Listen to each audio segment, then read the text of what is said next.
você, mas insistem em se repetir em sua vida. Situações que voltam, influências espirituais do passado e de hoje, que atravessam gerações. Você tenta, você luta, você reza, mas chega um momento em que entende que só Deus pode fazer aquilo que está além das suas forças. É aqui que eu quero que você preste atenção.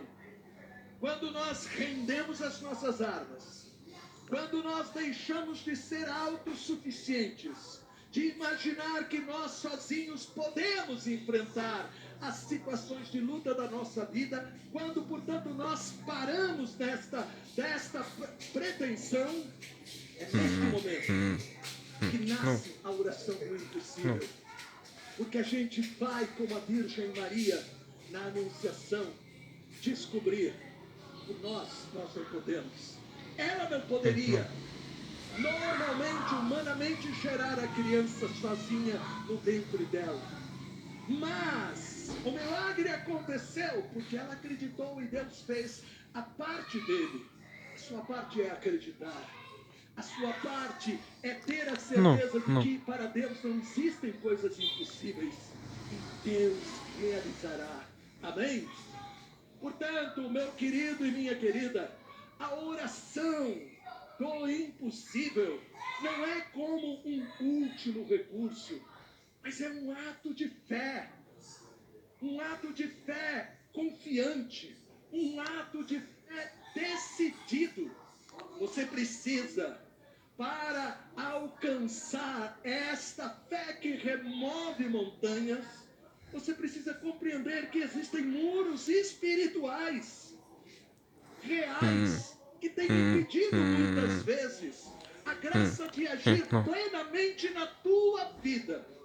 Esses muros, meus queridos, se erguem quando determinadas realidades não são enfrentadas à luz da fé em Jesus Cristo. O primeiro muro, preste muita atenção, não é para você ficar com medo, porque é isso que o diabo quer.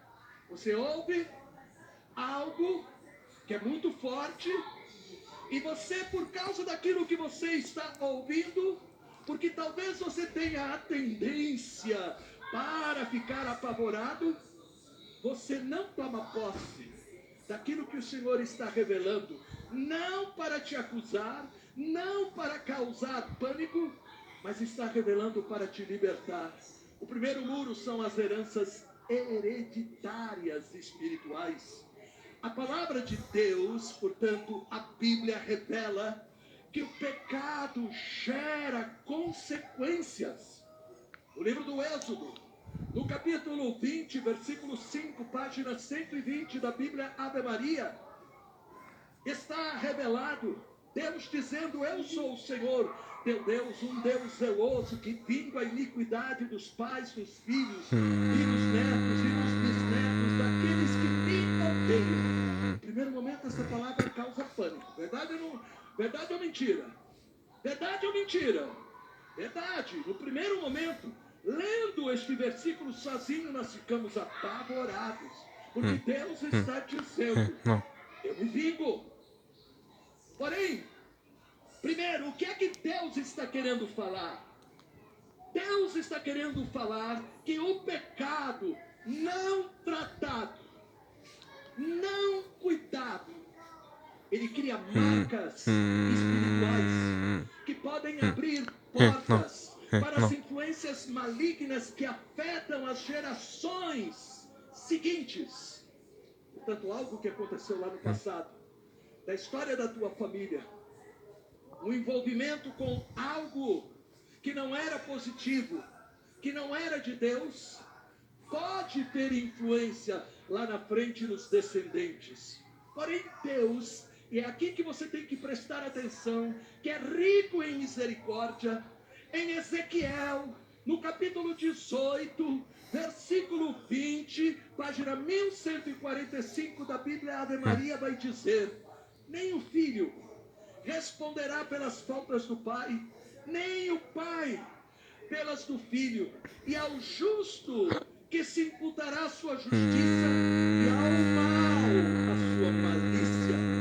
Então, entenda, meu querido e minha querida, mesmo que exista na tua vida, mesmo que exista na história da tua família uma herança negativa, você não está condenado pelo passado. Você não está condenado por este passado. Mas você pode realmente ter a certeza de que a misericórdia de Deus, ela quebra a influência quando você se aproxima de Jesus.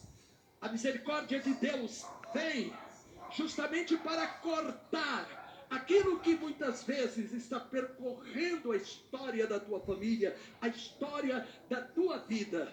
Em Romanos, no capítulo 5, versículo 12, página 1454 da Bíblia Ave Maria, Paulo vai dizer para nós: por um só homem entrou o pecado no mundo, e pelo pecado a morte.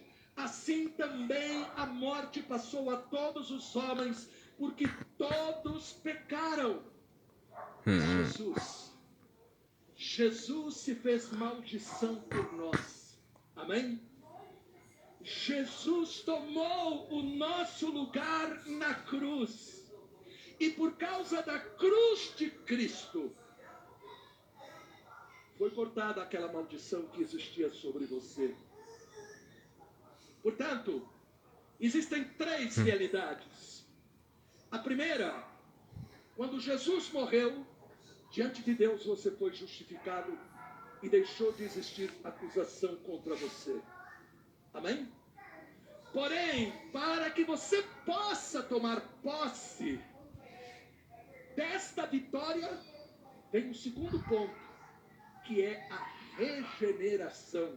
Você precisa nascer de novo. Amém? Você precisa ir à cruz de Cristo. Você precisa se colocar diante da cruz de Cristo. Se você quer vencer aquele pecado, aquela fraqueza, aquele vício, aquela doença hereditária, aquela vida confusa que você tem observado que na tua casa existe, na tua família existiu e continua existindo.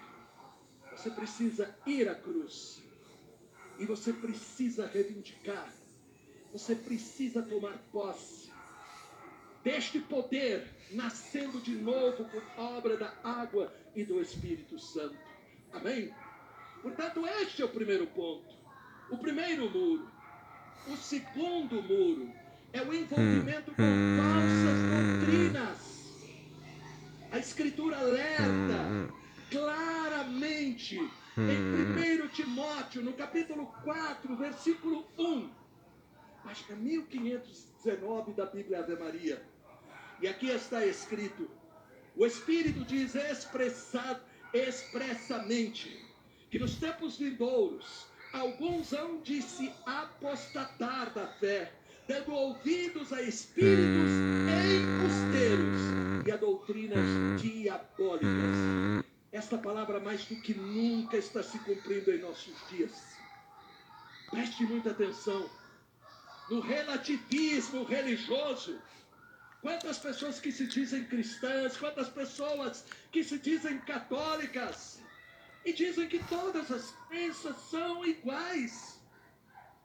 Dizem que todos os caminhos conduzem a Deus. Quando Jesus no Evangelho vai dizer: eu sou o caminho, a verdade e a vida, só se vai ao Pai através de mim. Não é, com todo respeito, através de Confúcio, através de Allan Kardec, através de Buda, através de Maomé, através de qualquer outra doutrina, respeitando, mas o único caminho que conduz ao coração de Deus é Jesus Cristo.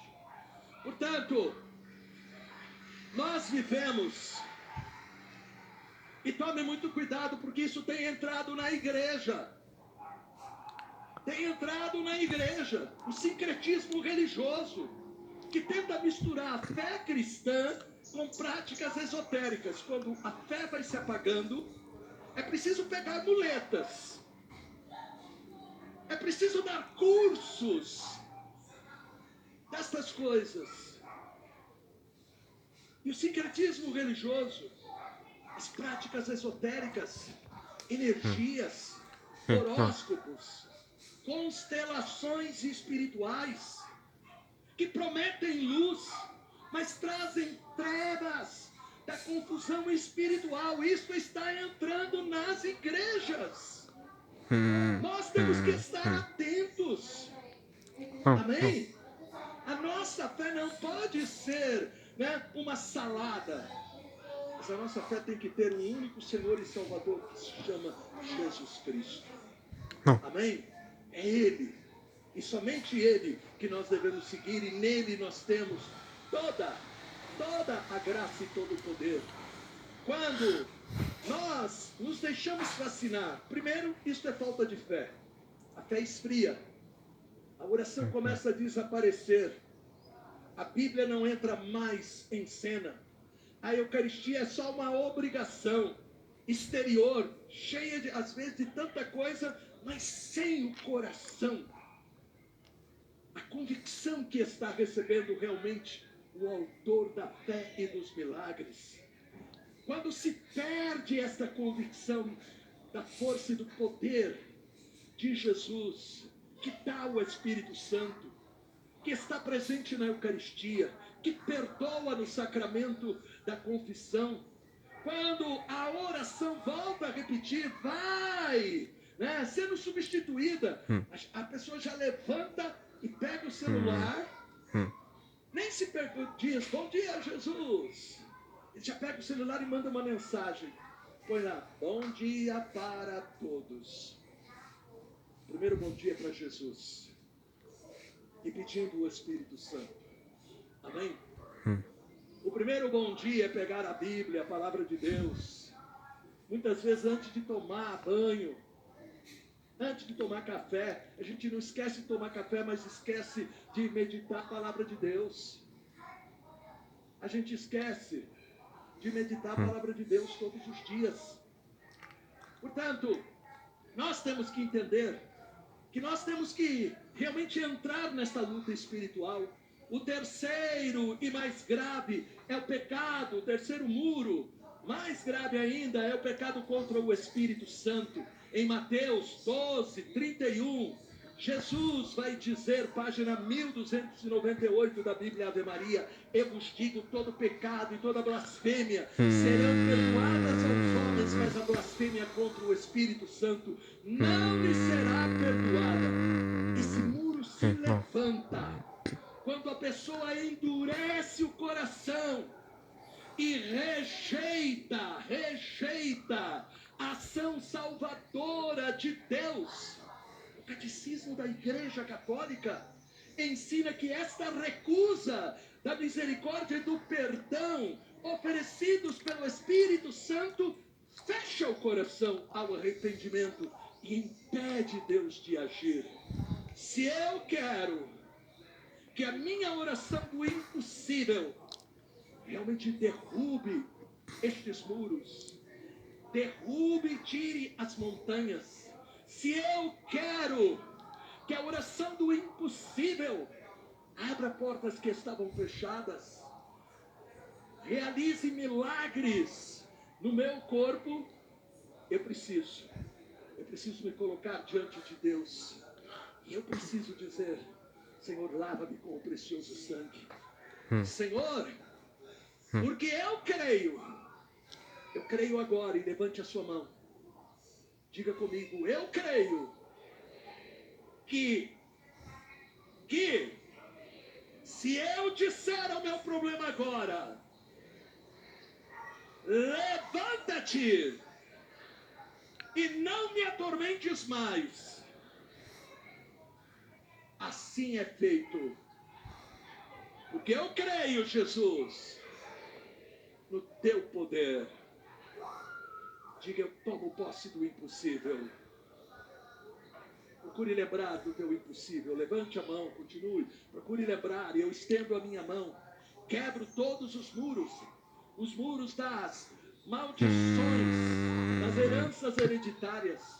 o muro das falsas doutrinas, o muro também do pecado contra o Espírito Santo, o muro que se levantou por causa do afastamento de Deus. Eu estendo a minha mão em nome de Jesus e eu peço, Espírito Santo, dá agora a estes filhos e filhas de Deus a visão